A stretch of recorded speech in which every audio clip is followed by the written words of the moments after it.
You ask Tiger to solve. This deals with linear equations with one unknown. The final result is d equals 12. Let's solve it step by step. Group all constants on the right side of the equation. Add 3 to both sides.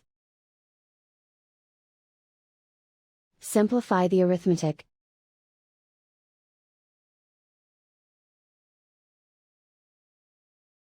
Isolate the d. Multiply both sides by 3. Group like terms.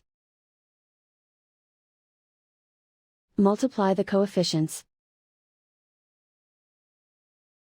Simplify the fraction. Simplify the arithmetic. And so the final result is d equals 12.